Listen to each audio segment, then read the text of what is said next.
Rendez-vous quotidien avec le pouvoir du moment présent. Tant que vous êtes incapable d'accéder au pouvoir de l'instant présent, chaque souffrance émotionnelle que vous éprouvez laisse derrière elle un résidu. Celui-ci fusionne avec la douleur du passé qui était déjà là et se loge dans votre mental et votre corps. Bien sûr, cette souffrance comprend celle que vous avez éprouvée enfant, causée par l'inconscience du monde dans lequel vous êtes né.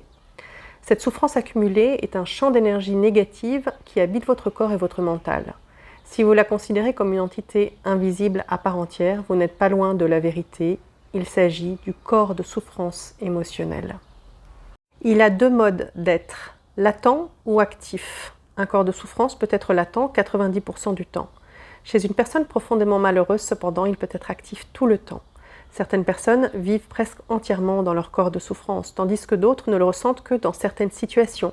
Par exemple, dans les relations intimes ou les situations rappelant une perte ou un abandon survenu dans leur passé, au moment d'une blessure physique ou émotionnelle. N'importe quoi peut servir de déclencheur, surtout ce qui fait écho à un scénario douloureux de votre passé. Lorsque le corps de souffrance est prêt à sortir de son état latent, une simple pensée ou une remarque innocente d'un proche peuvent l'activer. Plusieurs corps de souffrance sont exécrables mais relativement inoffensifs. D'autres sont des monstres vicieux et destructeurs. Certains sont physiquement violents alors que beaucoup d'autres le sont sur le plan émotionnel. Ils peuvent attaquer les membres de leur entourage ou leurs proches, tandis que d'autres préfèrent assaillir leur hôte, c'est-à-dire vous-même. Les pensées et les sentiments que vous entretenez à l'égard de votre vie deviennent alors profondément négatifs et autodestructeurs. C'est ainsi que les maladies et les accidents sont souvent générés.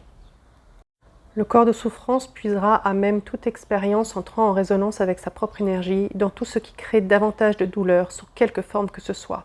La colère, un penchant destructeur, la haine, la peine, un climat de crise émotionnelle, la violence et même la maladie.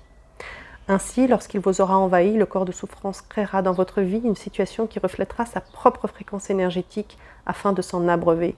La souffrance ne peut soutenir qu'elle-même, elle ne peut se nourrir de la joie qu'elle trouve vraiment indigeste. En fait, le corps de souffrance qui est l'ombre de l'ego craint la lumière de votre conscience. Il a peur d'être dévoilé.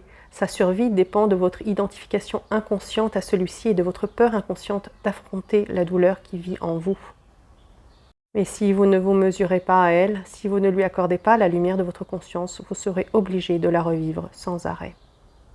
Le corps de souffrance peut vous sembler un dangereux monstre que vous ne pouvez pas supporter de regarder, mais je vous assure que c'est un fantôme minable qui ne fait pas le poids devant le pouvoir de votre présence.